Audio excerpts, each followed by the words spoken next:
Hello दोस्तों। तो स्वागत है आप सभी का हमारे YouTube channel YT Bobby Maurya में। आज हम आधुनिक भारत के इतिहास के से संबंधित क्वेश्चन आंसर पर चर्चा करेंगे। तो पहला क्वेश्चन है, पुर्तगाली उपनिवेश का प्रथम वायसराय भारत में कौन हुआ? तो पुर्तगाली उपनिवेश का प्रथम वायसराय भारत में कौन हुआ?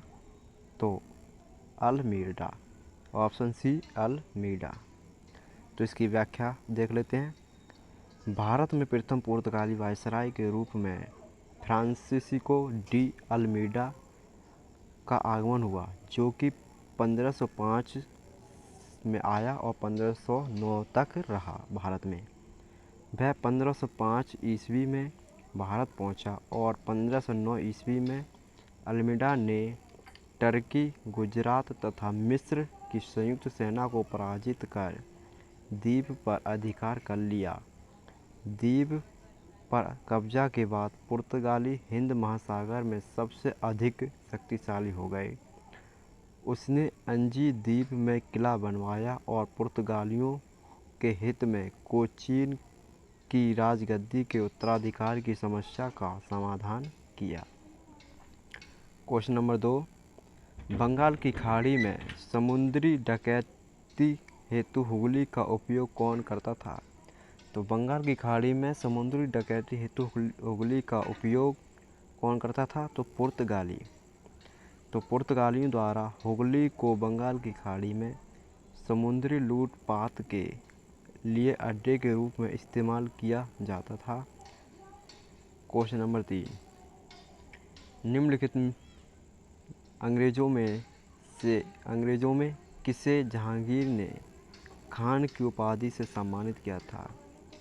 तो किस अंग्रेज को जहांगीर ने खान की उपाधि प्रदान की? तो ऑप्शन ए हॉकिंस को। तो जहांगीर ने हॉकिंस को खान की उपाधि दी थी।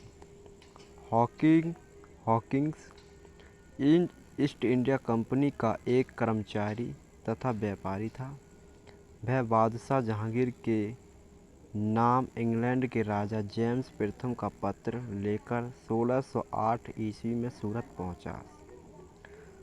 अप्रैल 1608 में वह आगरा में मुगल सम्राट जहांगीर से भेंट की और जहांगीर ने हॉकिंस को 400 मनसब तथा फिरंगी कहाँ तथा इंग्लिश कहाँ की उपाधि दी थी। क्वेश्चन नंबर 4, भारत में 1612 ईस्वी में अंग्रेज़ों ने अपनी पहली फैक्ट्री कहाँ स्थापित की? तो ऑप्शन डी सूरत में। कैप्टन विलियम हॉकिंस सूरत से मुगल दरबार 1608 ईस्वी पहुंचा, किंतु सूरत में फैक्ट्री की स्थापना की अनुमति पाने में सफल नहीं हो सका। 1611 ईस्वी में पुर्तगालियों के विरोध के बावजूद कैप्टन मिडलटन सूरत के समीप स्वावली पहुंचा और मुगल गवर्नर से वहां व्यापार करने की अनुमति पाने में सफल हो गया। कैप्टन वेस्ट द्वारा सूरत के बंदरगाह की विजय ने पुर्तगाली एकाधिकार की निरंतरता को भंग किया। इसके बाद जहांगीर के शाही फरमान से अंग्रेज़ों ने सूरत में स्थायी रूप से एक फैक्ट्री स्थापित की। यहाँ से अंग्रेज़ों ने अपने व्यापार को देश के दूसरे भागों में फैलाया तथा शीघ्र ही अहमदाबाद, बुरहानपुर और अजमेर तथा आगरा में सहयोगी फैक्ट्रियाँ स्थापित की। क्वेश्चन नंबर 5, किस मुगल शासक के समय में सर थॉमस रो भारत आया था? तो ऑप्शन सी जहांगीर के शासनकाल में। सर थॉमस रो ब्रिटेन के राजा जेम्स प्रथम के दूत के रूप में सितंबर 1615 ईस्वी में सूरत पहुंचा तथा जनवरी 1616 ईस्वी में वह अजमेर में मुगल शासक जहांगीर के दरबार में उपस्थित हुआ। Question number 6, Dutch east India company ने किस वर्ष अपनी फैक्ट्री पटना में स्थापित की? तो डच ईस्ट इंडिया कंपनी ने अपनी फैक्ट्री 1632 ईस्वी में पटना में स्थापित की।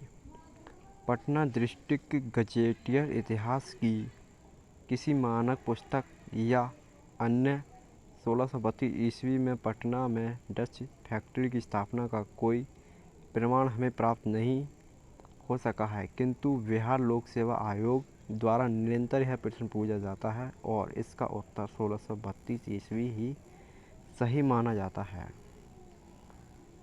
है। कुछ अप्रमाणिक स्रोत में यह प्राप्त होता है कि सर्वप्रथम डचों ने पटना कॉलेज की उत्तरी इमारत में 1632 ईस्वी में डच फैक्ट्री की स्थापना की। इनकी रुचि सूती वस्त्र, चीनी, सोरा, अफीम आदि से संबंधित व्यापार में थी। निम्नलिखित में से प्रथम कर्नाटक युद्ध का कौन सा तत्कालीन कारण था? तो यानी कि कर्नाटक युद्ध क्यों हुआ, कहने का तात्पर्य यह है। तो ऑप्शन ए या ऑप्शन बी, ऑप्शन सी या ऑप्शन डी। तो इसका राइट आंसर है ऑप्शन डी, अंग्रेजों और फ्रांसीसी जहाज़ों का अधिग्रहण। कर्नाटक का प्रथम युद्ध 1746 से 1748 के मध्य हुआ। कर्नाटक का प्रथम युद्ध ऑस्ट्रेलिया के उत्तराधिकार के लिए हुआ, जो 1740 ईस्वी में आरंभ हुआ था, और इसका विस्तार मात्र यह था कि गृह सरकारों की आज्ञा के विरुद्ध ही दोनों दलों अंग्रेज और फ्रांसीसी में 1746 ईस्वी में युद्ध प्रारंभ हो गया। अंग्रेज कैप्टन वर्नेट के नेतृत्व में अंग्रेजी सेना द्वारा कुछ फ्रांसीसी जहाज़ों पर अधिकार कर लेना युद्ध का तत्कालीन कारण था। प्रथम कर्नाटक युद्ध के समय ही कर्नाटक के नवाब अनवरुद्दीन ने महफूज खां के नेतृत्व में 10,000 भारतीय सेना को फ्रांसीसियों पर आक्रमण करने के लिए भेजा। कैप्टन पैराडाइज के नेतृत्व में फ्रांसीसी सेना ने अडयार नदी पर स्थित सेंट थोमे नामक स्थान पर नवाब को पराजित किया, और यूरोप में युद्ध बंद होते ही कर्नाटक का प्रथम युद्ध समाप्त हो गया।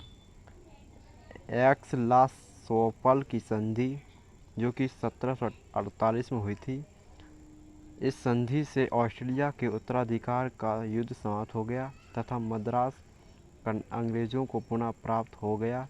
कर्नाटक का प्रथम युद्ध सेंट थोमे के युद्ध के लिए स्मरणीय है।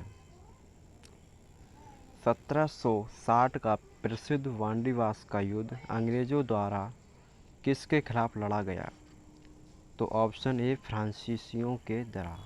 फ्रांसीसी के खिलाफ।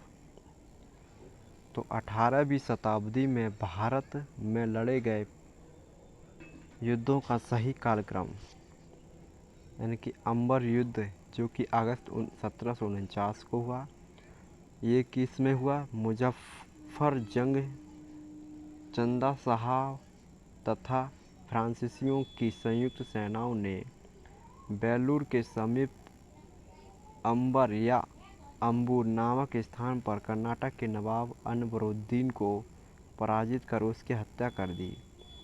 मुजफ्फर जंग दक्कन का सूबेदार बन गया। इस उपलक्ष्य में उसने अपने हितकारी डुप्ले को कृष्णा नदी के दक्षिणी भाग के मुगल प्रदेशों का गवर्नर नियुक्त कर दिया तथा उत्तरी सरकार के कुछ जिले भी फ्रांसीसियों को दे दिए। इसके अतिरिक्त मुजफ्फर जंग की प्रार्थना पर एक फ्रेंच सेना की टुकड़ी बुक्सी के नेतृत्व में हैदराबाद में तैनात कर दी गई। प्लासी का युद्ध, जो कि जून 1757 ईस्वी को हुआ था, और यह युद्ध अंग्रेज़ों तथा बंगाल के नवाब सिराजुद्दौला के मध्य हुआ।